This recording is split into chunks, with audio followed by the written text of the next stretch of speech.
Hallo liebes Element Wasser, dies ist eine kollektive Legung für die Sternzeichen des Elementes Wasser, Fische, Krebs und Skorpion. Ich lasse die Karten nur springen, wir schauen, was für eine Botschaft ich eurem Wasserkollektiv übermitteln darf.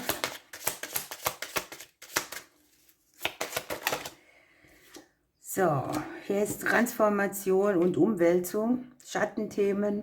Wir haben das 11. Haus mit dabei. Das 11. Haus ist ein Haus des Elementes Luftes. Es geht da um eure Hoffnungen, Träume und Wünsche. Und natürlich kann es hier auch um die Sternzeichen des Elementes Luft mitgehen, Zwillinge, Waage und Wassermann. Wir gucken, was hier transformiert oder umgewälzt wird und wo etwas in eure Hoffnungen, Träume und Wünsche geht. Welches Thema darf ich dem Element Wasser mitgeben?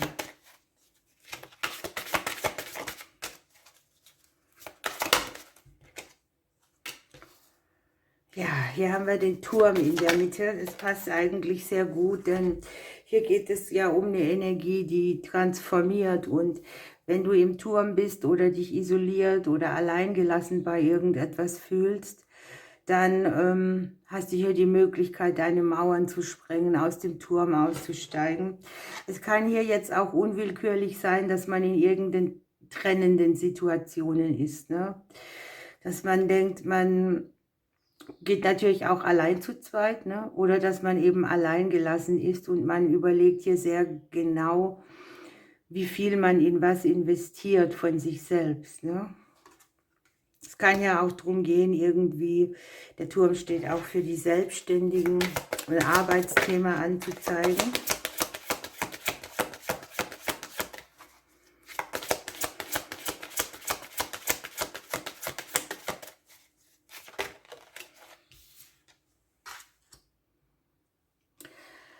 Hier ist die Hoffnung erstmal da, dass man die Dinge wieder wendet, indem man Klarheit bekommt. Man hat hier gute Gedanken, Ideen, Einfälle.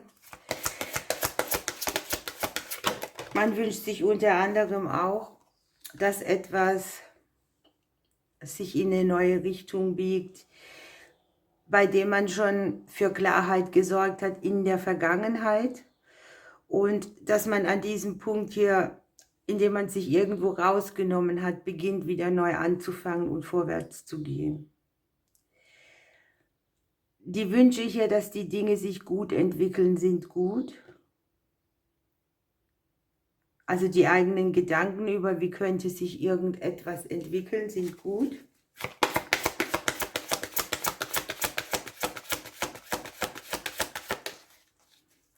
Hier ist man sich bereits über etwas klar geworden, was man will. Und ich habe hier unten den Neubeginn oder auch wegen mir, wie könnte man es nennen, etwas, das man wachsen lassen will.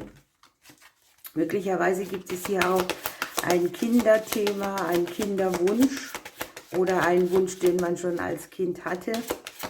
Möglicherweise macht ihr euch auch Gedanken um eure Kinder, den Weg eurer Kinder mit.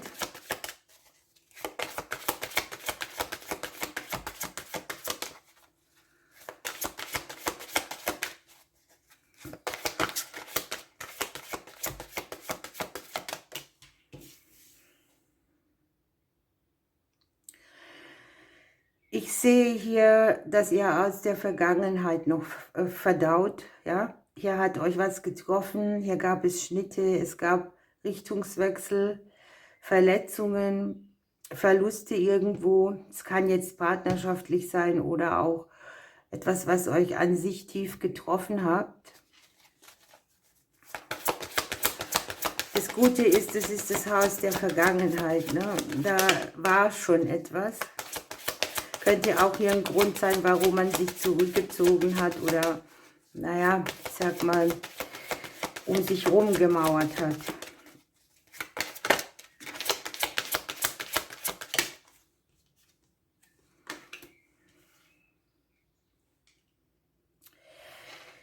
Ja, hier geht es durchaus auch, ich versuche alle Szenarien zu nennen, die ich sehen kann, um eine berufliche Angelegenheit. Wir haben den Anker für die nähere Zukunft hier liegen.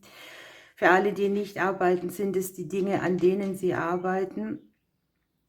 Es geht hier vielleicht unter Umständen darum, sich beruflich unabhängig zu machen, sich zu überlegen, wo hat man schon was hinter sich gelassen, wo muss man noch mehr vor Anker gehen. Wir haben hier das Gefühl der Stabilität auch da, greifbar in der näheren Zeit, vielleicht auch im kleineren Bereich. Ein oder andere hat vielleicht auch mit den Ämtern oder Behörden des Themas Berufung was zu klären. Es geht ja auch darum, irgendwo anzukommen.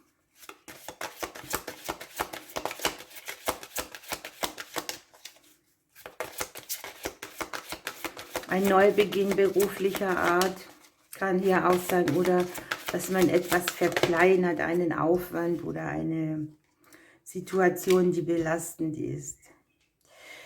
Jetzt habe ich die Kommunikation in unserem eigenen Haus. Hier kann sein, dass wir sehr viel nach außen kommunizieren, dass mit uns kommuniziert wird, Briefwechsel, alles Mögliche, ne? Gespräche.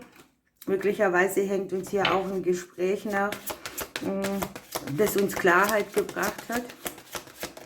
Ist ja manchmal so. Kommunikation gehört natürlich auch zum Element Luft unwillkürlich dazu.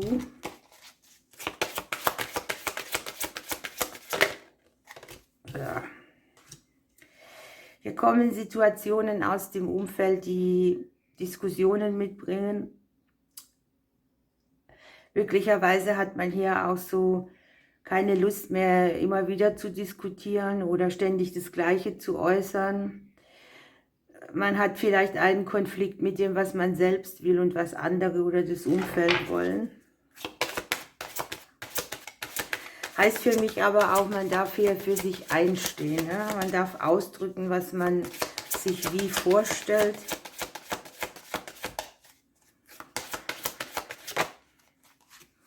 Jawohl, hier kommen die Wege, die Entscheidungen, die Möglichkeiten, die wir hier nutzen können. Ich denke mal, das ist nicht nur eine Sache, das kann ja auf 2 Ebenen passieren.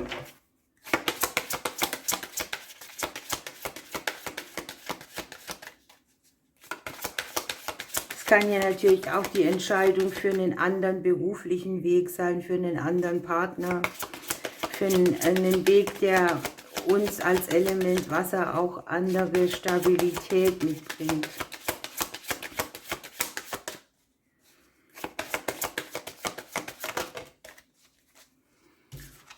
So, ich habe hier Hindernisse, die überwunden werden.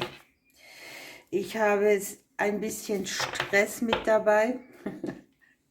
Und es geht hier darum, sich nicht ausbremsen zu lassen auf seinem Weg. Ne? Auch Hindernisse, die hier mit den Entscheidungen kommen, ist ja immer so, entscheidest du dich für irgendetwas, dann kommt damit ein neuer Weg und damit heißt es dann halt auch, dass man diesen Weg verfolgt und sich nicht ausbremsen lässt.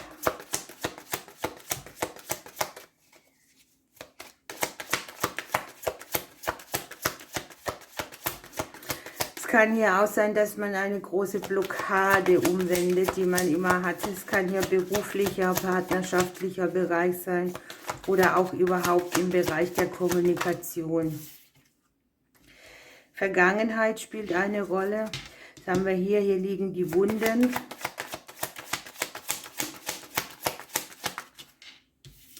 Die Sensibilität ist hoch. Etwas hat einen aus der Vergangenheit auch sensibler gemacht. Und das finde ich jetzt mega, denn wenn wir jetzt von der Pluto-Energie ausgehen und wir gucken, was will sich hier transformieren, haben wir natürlich auch hier einen Schatten aus der Vergangenheit, eine Wunde, die uns hier in ein Gefühl bringt, dass alles in Ordnung ist, dass so wie es jetzt ist, alles okay ist, dass wir uns nicht bremsen lassen davon. Gucken wir ein bisschen tiefer für das Element Wasser.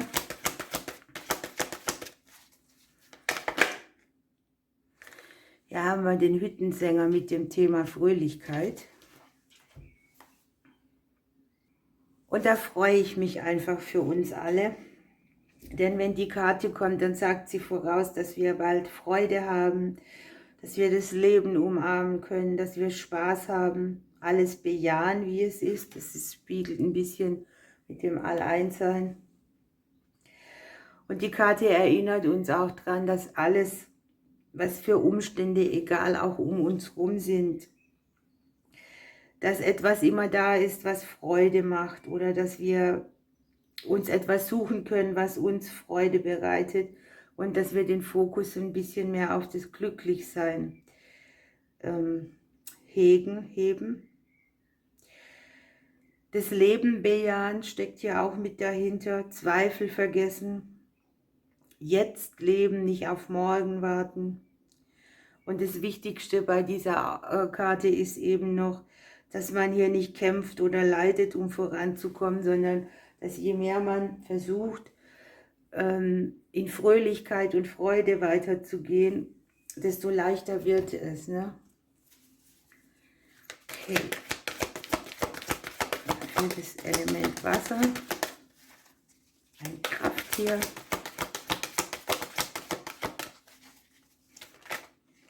Na.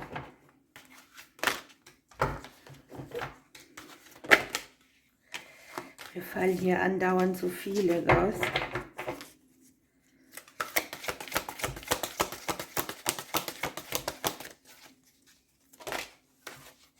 Das nehmen wir jetzt, es ist nur eine Karte. Okay, hier kommt die Kröte und die hat eine Offenbarung für uns dabei. Denn am Wegesrand ist eine Prüfung zu erwarten. Das ist jetzt sehr spannend, denn wir haben ja hier die Kommunikation mit dabei und die Kröte sagt hier, eine Botschaft möchte uns erreichen. Wir sollen achtsam sein. Es geht so ein bisschen auch um das Stillwerden, damit wir alles besser wahrnehmen können. Es geht darum, in den Spiegel zu blicken, den Gegebenheiten, die wir geliefert kriegen. Und die Kröte bringt einen auch verstärkt wieder mit sich selbst in Kontakt. Es geht auch darum, nicht nur nach Äußerlichkeiten zu schauen. Und es geht darum, aus dem, was man selbst kann, seinen Weg weiterzugehen, mit den Fähigkeiten und Fertigkeiten, die schon vorhanden sind, damit sich ein inneres Reichtum entfalten kann. Also hier muss man nichts dazu nehmen oder dazu lernen oder weiß der Geier was tun, sondern man hat hier schon ein Fundament und aus diesem kann man umsetzen. Okay.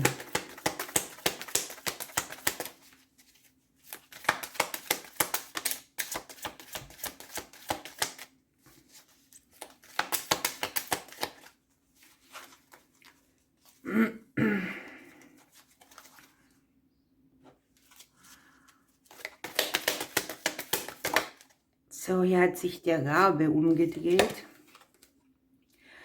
Ich helfe dir, deine mystischen und magischen Fähigkeiten zu entfalten. Ich bin ein Lichtbringer und heile die Seelen der Menschen. Ich eröffne dir meine Geheimnisse, die du für dein Leben und dein Wirken umsetzen kannst. Hier so diese Offenbarung, das passt ganz gut zusammen. Dann nehmen wir noch eine Sorcery-Karte. Was will uns hier noch mitgeteilt werden?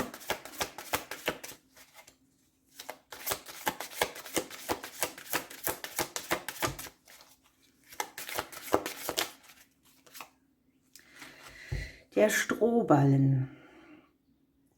Hier geht es darum, dass man sich nicht an Kleinigkeiten aufhält, dass man Probleme angeht, dass man sich auch nicht aufhalten lässt.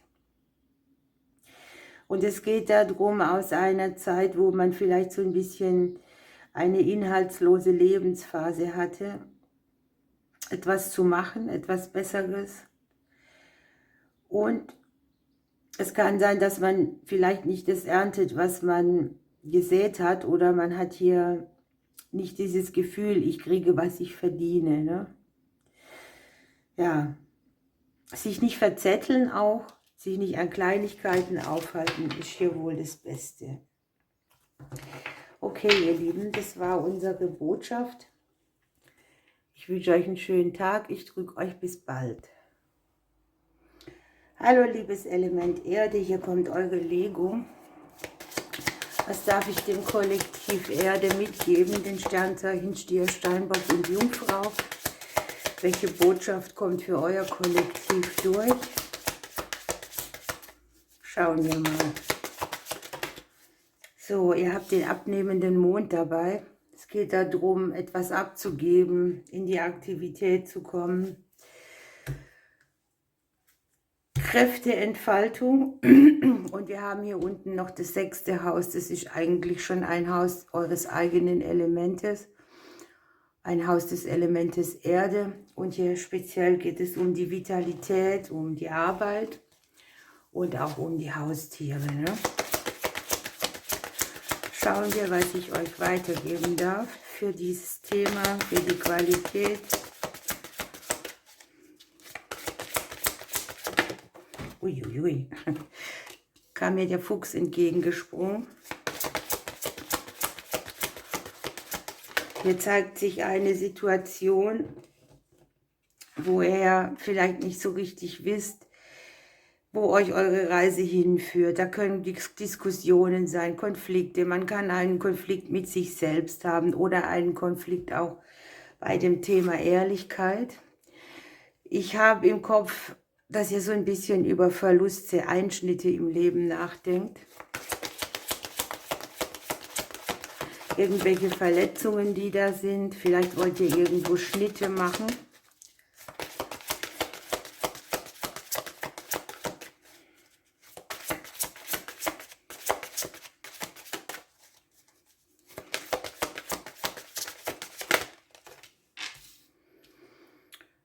Es geht ja auch darum, dass ihr irgendwo Verletzungen auf der Herzensebene so ein bisschen präsent habt, wo hier auch Zweifel herkommen und Konflikte an sich.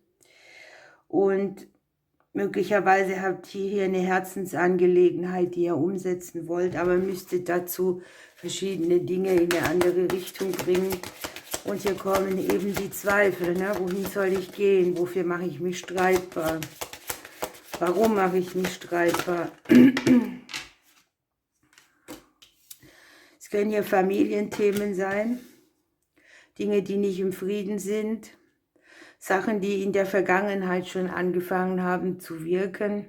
Kann ja auch eine klassische Wiederholung von dem Thema sein, also selbes Szenario, andere Köpfe zum Beispiel. Und in der näheren Zeit sieht man hier die Bewegung, etwas nimmt Fahrt auf. Kommunikation, etwas nimmt seinen Anfang.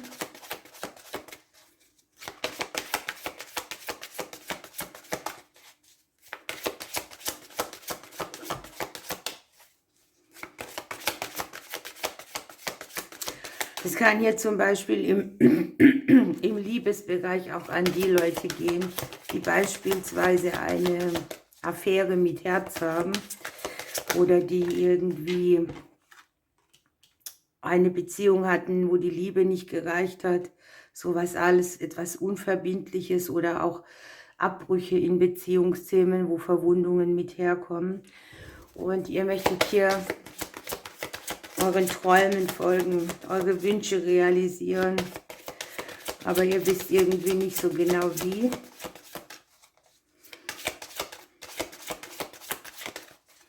Etwas darf Fahrt aufnehmen, auch langfristig.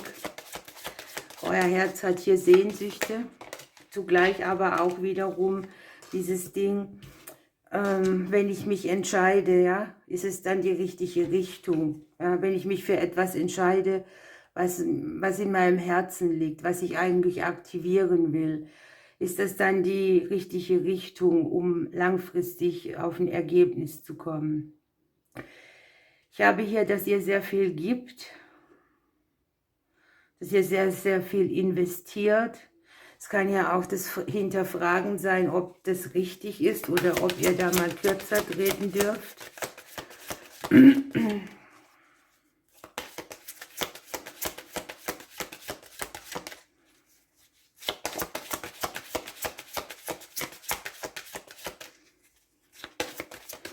Kann natürlich auch um ein Gegenüber gehen, ne? Die Karten haben immer sehr viele Bedeutungen, deshalb ergeben sich verschiedene Szenarien. Jemand, den ihr schon abgeschrieben habt, aber dem ihr vielleicht immer wieder auch begegnet. Die zwei Karten haben sich gedreht. Jemand auch, der fordert von euch. Also ihr habt hier vielleicht auch so dieses Ding, ich muss mich mal befreien, ich muss mal kürzer treten, ich muss etwas in meine eigene Richtung bringen, um meinen eigenen inneren Frieden hochzuhalten. Ihr habt hier am Ende dieser Legung tatsächlich den Schlüssel und das Außen. Ne? Hier kommen Veränderungen, die euch eine neue Sicherheit mitbringen. Allerdings steht euer Sicherheitsleben auch auf dem Kopf. Ne? Hier liegt der Erfolg und hier liegt auch die Möglichkeit, sich eine neue Tür zu öffnen. Hier haben wir noch den Klee dabei. Es kann tatsächlich, die Berufskarte steht hier auch auf dem Kopf. Wir haben ja hier das Thema Beruf mit dabei oder Arbeit. Etwas sein, wo man sehr vieles erarbeitet, wo vielleicht auch das Ganze nicht der Vitalität entspricht oder wo, ja, wo so ein Ungleichgewicht ist. Ne? Themen, die auf dem Kopf stehen, sind halt immer auch schwierig, die drehen einem auch die Gedanken auf den Kopf und hier liegt eine Erleichterung im beruflichen Bereich, hier liegt auch eine Möglichkeit im beruflichen Bereich etwas Neues zu kreieren, kleiner. Der Weg oder die Entscheidung dazu, euer Projekt umzusetzen, liegt natürlich bei euch. Aber da wir ja die Liebe und den Herren mit dabei haben, kann es auch sein, dass es so ein bisschen Schwierigkeiten gibt, sich mit einem Gegenüber gut safe zu fühlen. Und hier sieht man aber den kurzen Weg und die Möglichkeit dazu.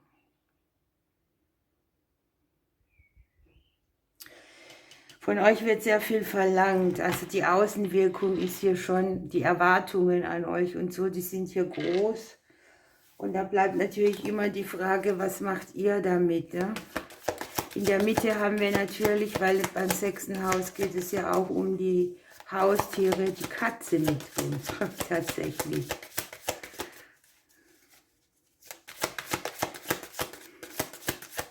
Mit dem Reiter hätten wir sogar das Pferd.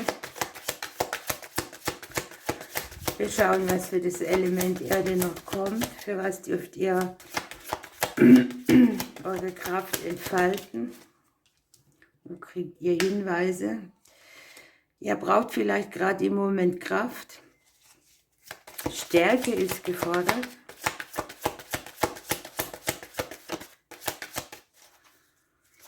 Hier überwindet ihr auch zugleich irgendwie eine Wunde, die von irgendwelchen Dingen kommt, die euch auf der Herzebene geschnitten oder gestupst haben.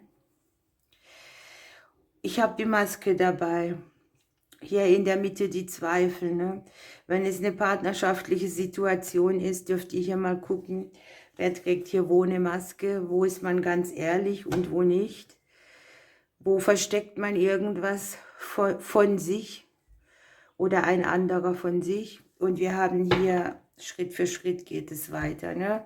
Seht hier nicht den großen Berg, sondern seht hier, dass ihr Stück für Stück vorankommt. Na.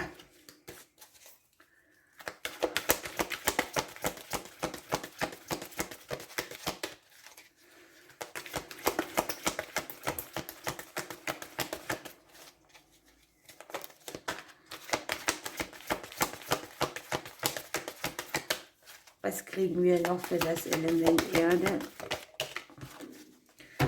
Ja, etwas nimmt Führung auf. Ihr habt den Hirsch. Sozusagen den König vom Wald. Und der Hirsch kommt im Prinzip mit der Aufforderung für eure Themen, die Führung aufzunehmen, die Führungsrolle in eurem eigenen Leben zu übernehmen. Es niemand gestatten, das Licht euch wegzunehmen oder euch kleiner zu machen, als ihr seid. Es geht auch viel um Verantwortung. Es geht auch darum, von sich selber etwas preist oder weiterzugeben, was da mit dem Thema zu tun hat. Ein Leuchtfeuer für andere sein, mit gutem Beispiel vorangehen.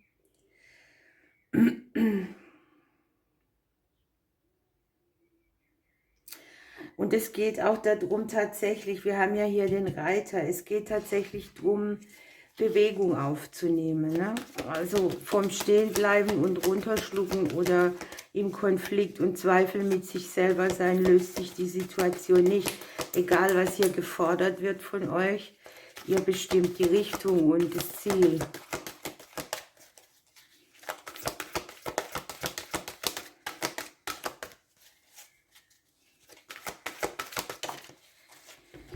Ja. Hier habt ihr noch den Hirschkäfer für das Wachstum. Hier habt ihr zwei so mit Geweih. Ne? Hier muss man sich ein bisschen durchboxen. Und der Hirschkäfer kündet hier eine Wachstumsphase an. Viele Erkenntnisse, eine neue Kraft, die ihr zur Verfügung habt.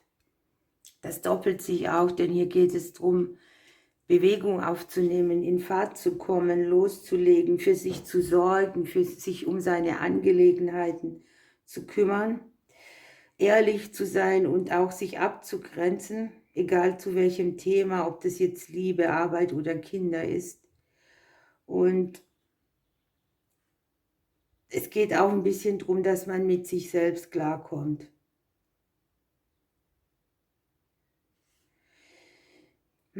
Ihr habt hier auch Mut, ruhig zu bleiben und trotzdem eure Wahrheit rauszusprechen. Das heißt, ihr unterdrückt es nicht. Mit der Maske hält man ja auch was zurück aus irgendwelcher Sorge um eine Konsequenz, sondern ihr habt so diesen Sanftmut, es trotzdem zu äußern. Ihr dürft sagen, was ihr denkt. Es ist eben Zeit, aktiv zu werden und Bewegung in eine Sache zu bringen.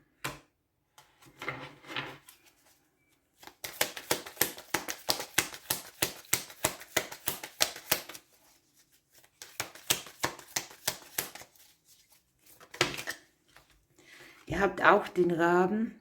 Ich weiß nicht, ich meine, das Element Wasser hatte den auch. Ich helfe dir, deine mystischen und magischen Fähigkeiten zu entfalten. Ich bin ein Lichtbringer und heile die Seelen der Menschen. Ich eröffne dir meine Geheimnisse, die du für dein Leben und dein Wirken umsetzen kannst.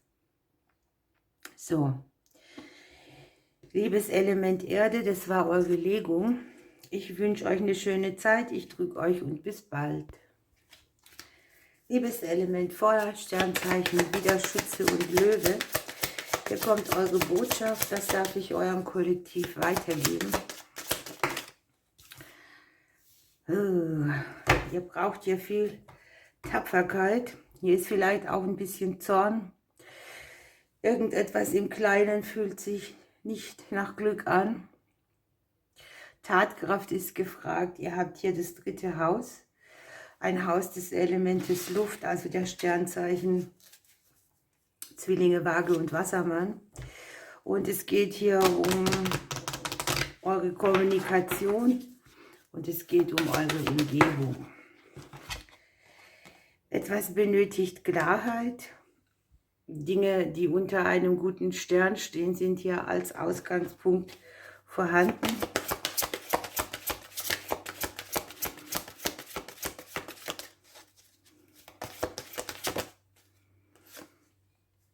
Ihr führt einen Kampf mit irgendetwas, etwas ist nicht in Harmonie. Können hier auch Familienthemen sein oder ein Thema, das dich betrifft und du es in die Umgebung mitbringst. Oder auch andersrum.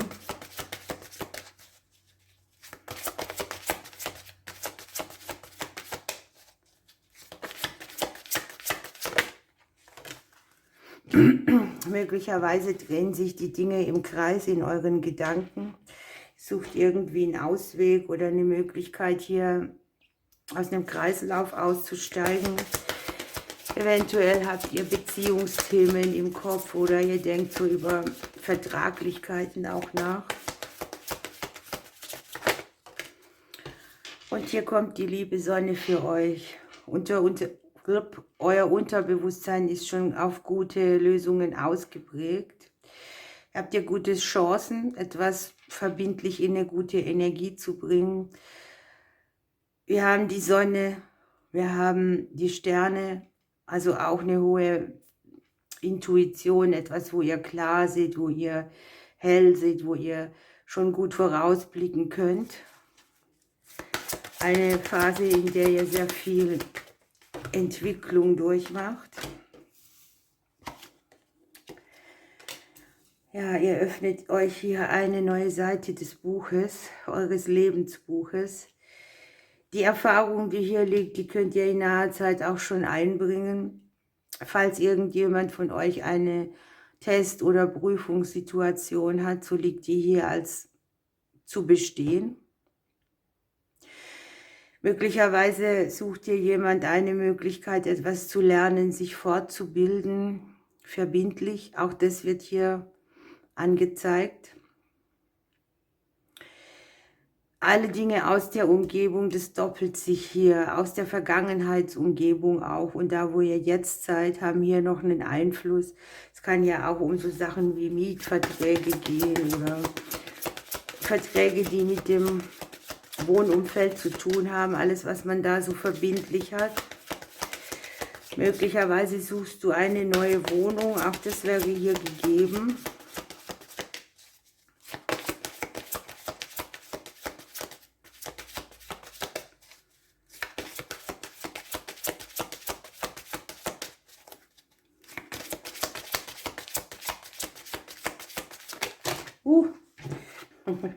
Fliegen mir alle Karten raus, die hat sich umgedreht.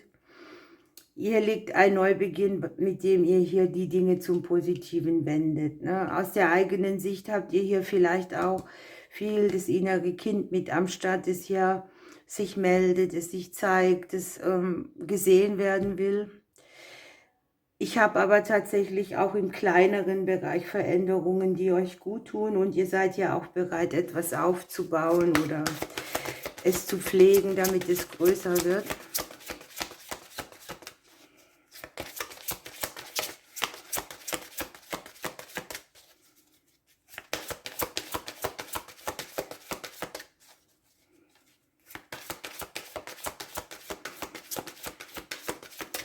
Es kann hier sogar sein, ihr könnt ein Thema, das ihr schon aus der Kindheit mitbringt, verbindlich abschließen.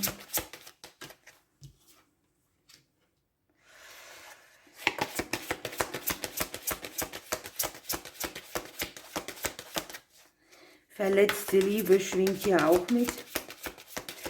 Ich habe aber auch, dass aus eurem Umfeld mehr Liebevolles kommt und dass ihr auch selber mehr Liebe in euer Umfeld gibt. Hier ist auch ein Neubeginn in Partnerschaften möglich, oder wenn du Single bist, hast du hier die guten Chancen, ein neues Kapitel im Thema Liebe und Beziehung aufzuschlagen.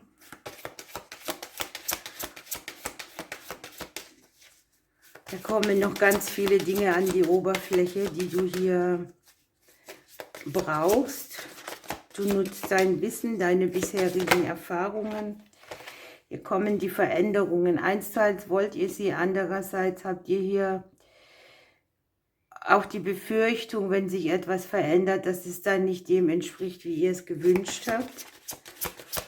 Aber das halte ich auch für normal. Ist ja immer so ein bisschen, wenn etwas neu beginnt oder wenn man etwas neu gestaltet, dann bringt die Veränderung meistens auch ein bisschen, ja, ich würde sagen, so ein flaues Gefühl im Magen mit.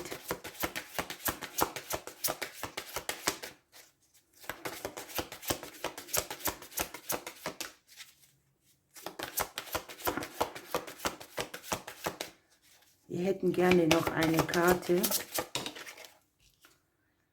Ja, hier habt ihr den Reiter, ihr bringt was nach vorne, es wird kommuniziert, es wird Gespräche geben, Wissen ausgetauscht.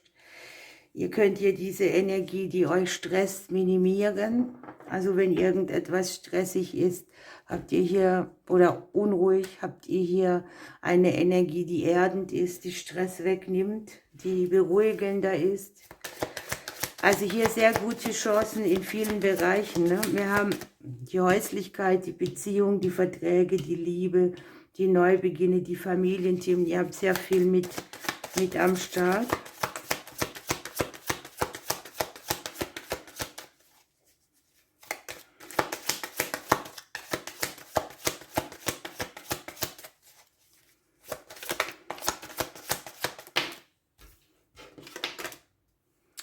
Die Vergangenheit spielt bei euch eine Rolle. Und das Hier und Jetzt. Also so dieses Ding, ne? Wo gehe ich nach vorne? Wo hängt mir die Vergangenheit nach? Und wo bin ich nicht genügend im Hier und Jetzt, ne? Und ihr habt hier das Thema Wandel mit an Bord. Also eigentlich seid ihr mittendrin, euch zur nächsten Stufe hochzuarbeiten.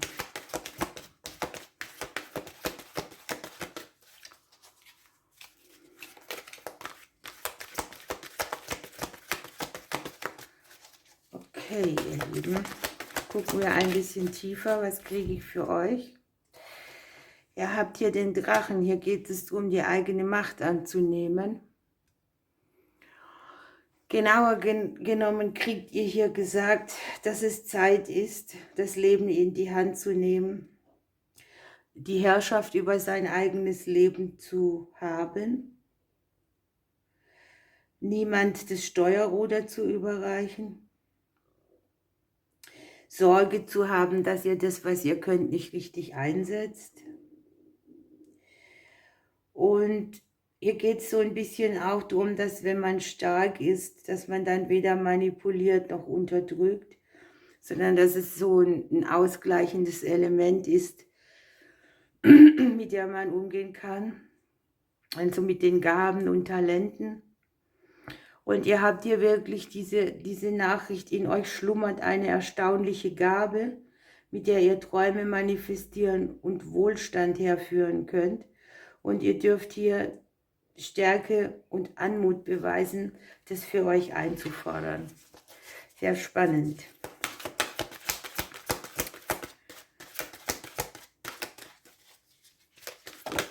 Hier hat sich eins umgedreht. Oh, wie schön. Gerechtigkeit. Eine Sache wird gerecht entschieden, behandelt. Fairness. Selbst wenn man Geduld haben muss, für euch ist es auch wichtig, dass ihr euch übt, im Vertrauen zu bleiben, wenn es nicht so läuft im Moment. Hier kriegt ihr einen schönen Ausgleich.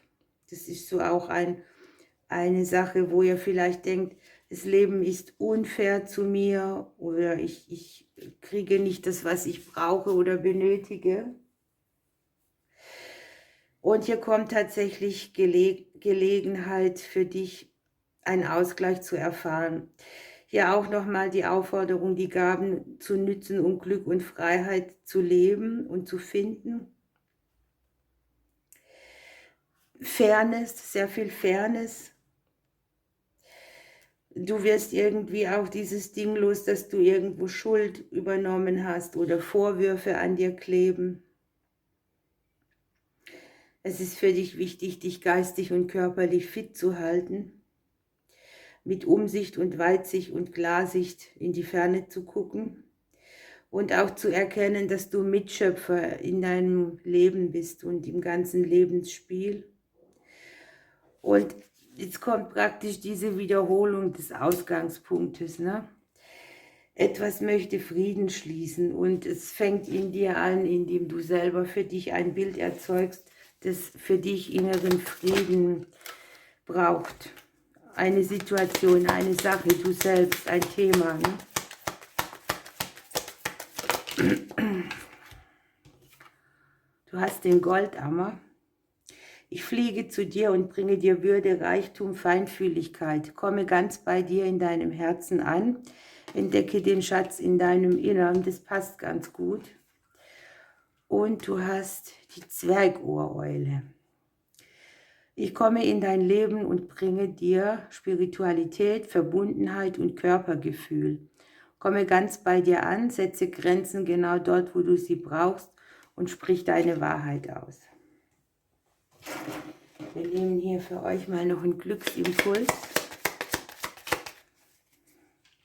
Ihr bekommt eine große Chance und ihr dürft eine kleine Kurskorrektur vornehmen.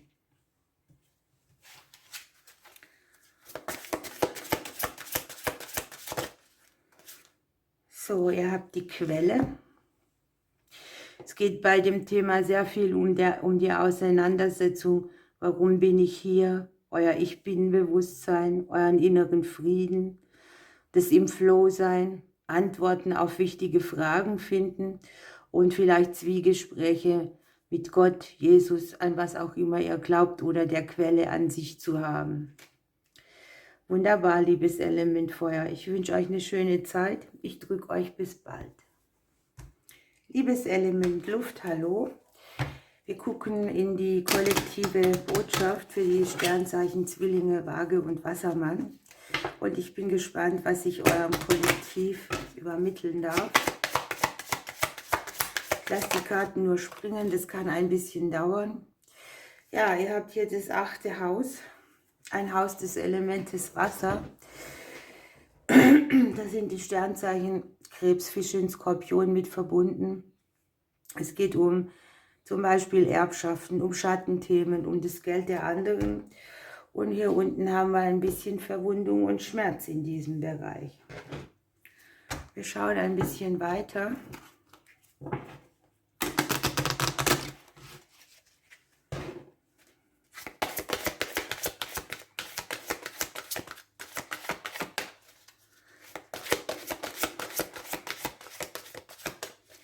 Was darf ich dem Element Luft übermitteln?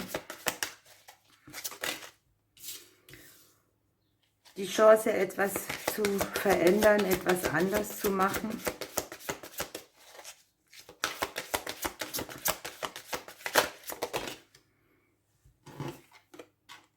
Wow, Veränderungen, die unter einem guten Stern stehen. Ihr sucht hier vielleicht rum oder ihr versucht, euch selbst zu instruieren, was, warum, wieso, weshalb. Die großen Warum-Fragen sind hier, die Antworten suchend.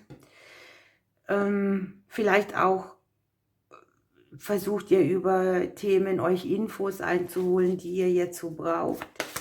Natürlich sind es hier auch die Erfahrungen, die man so macht, auf der bewussten Ebene mit dabei. Ne?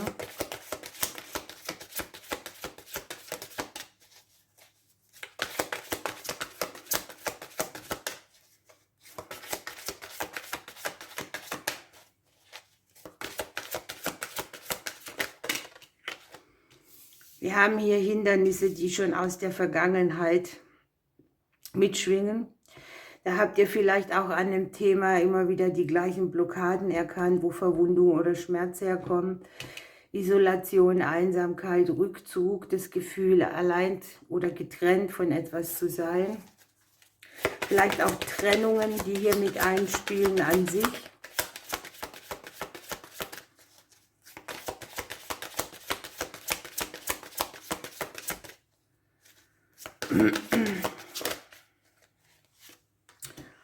Hier habt ihr auch die Tatkraft mit dabei. Ne?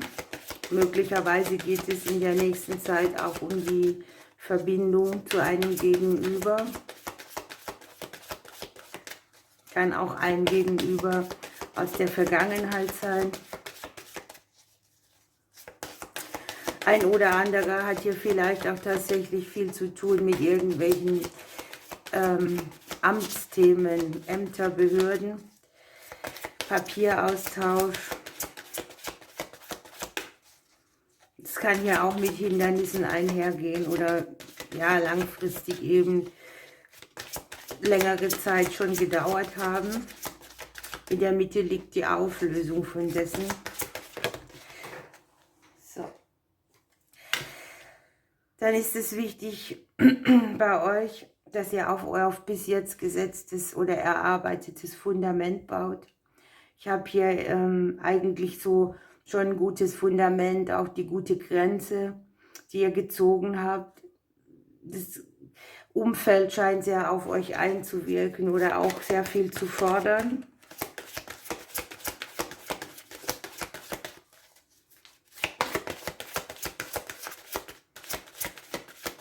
Vielleicht gibt es auch Dinge, die ihr mit Immobilien oder Häuser klären müsst, dürft.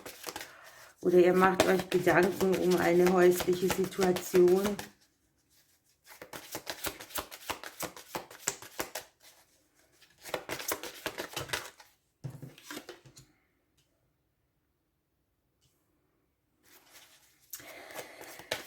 Ihr habt so ein Thema hier mit dabei, da geht es darum, dass ihr so das Gefühl habt, dass es außen euch Verwundung und Schmerz mitbringt. Oder dass wenn ihr zu sehr aufmacht, dass dann da wieder was wegfällt.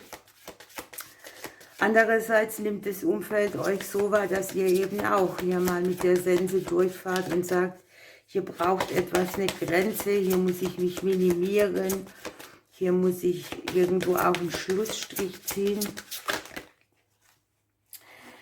Es gibt hier immer wieder Konflikte, Streitereien oder Diskussionen. Hier ist eindeutig ein Pendant. Ne? Einsteils möchte man sich mitteilen, andererseits hat man die Befürchtung, teile ich mich mit oder gebe ich sehr viel von mir preis, habe ich vielleicht schon direkt den nächsten Konflikt.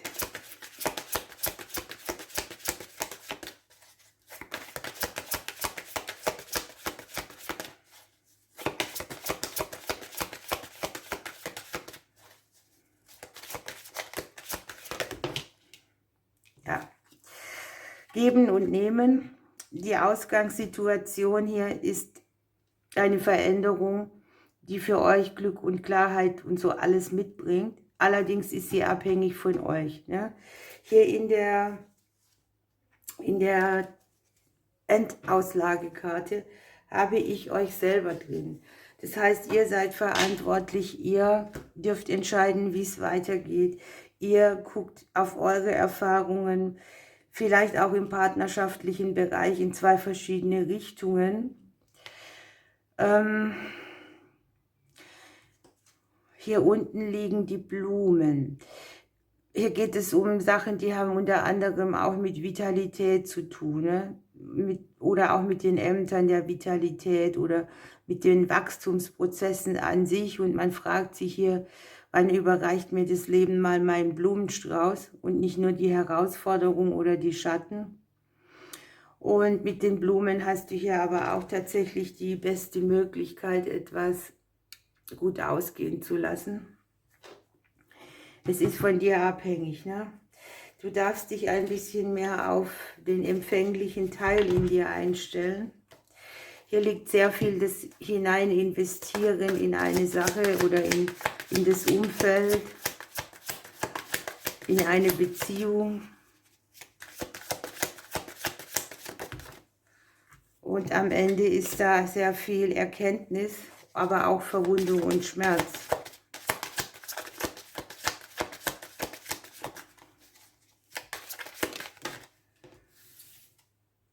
Die Sensibilität ist hoch und ich habe tatsächlich auch sehr viele Triggerpunkte, die hier sind, die dann eben zum Konflikt führen. Das geht ja auch ganz schnell, ne? Kenne ich von mir selber.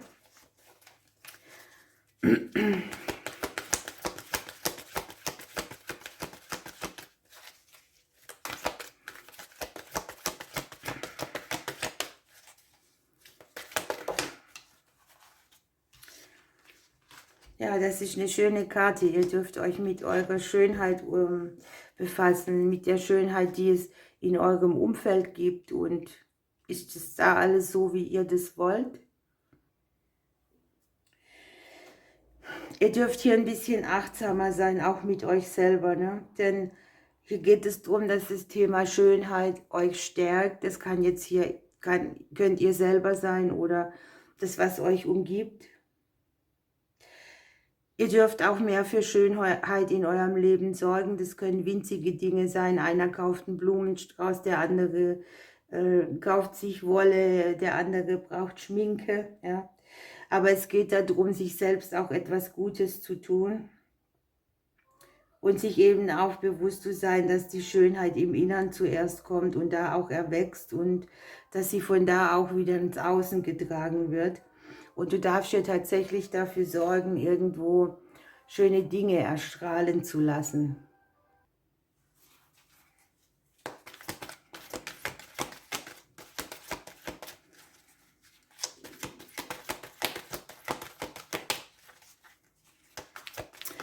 Es ist so wichtig und kann auch so viel bewirken, ne? Wenn du dich zu Hause fühlst oder wenn du dir deine Umgebung so gestaltest, ist es immer wie Ankommen und dein Hafen auch, ne?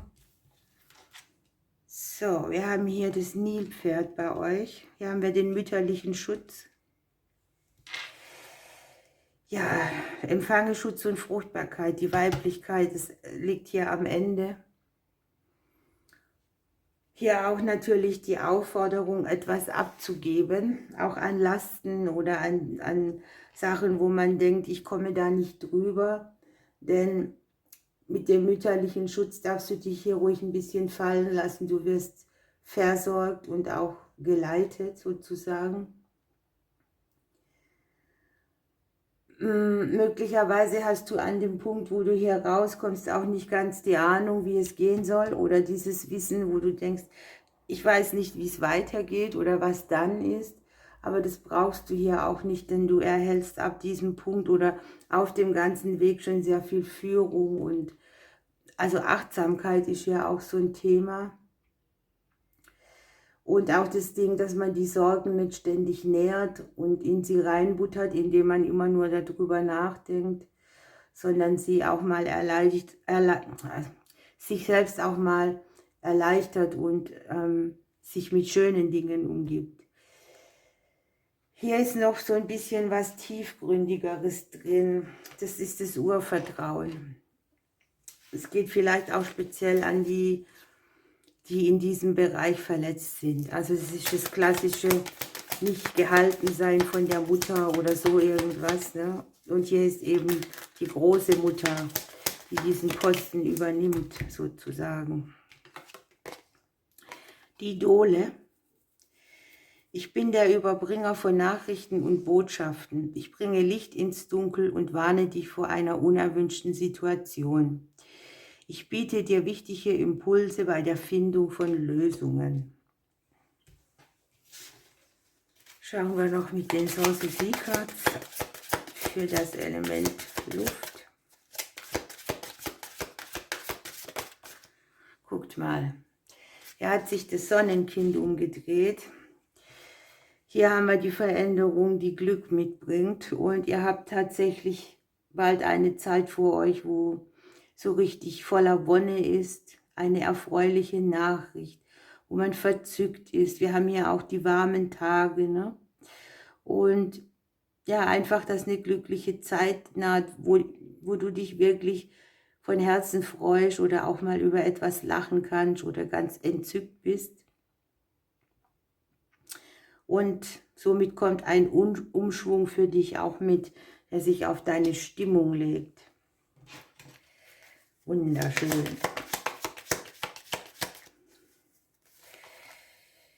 Hier habe ich noch investiere in deine Angelegenheiten, also in dich, in das, was dir wichtig ist.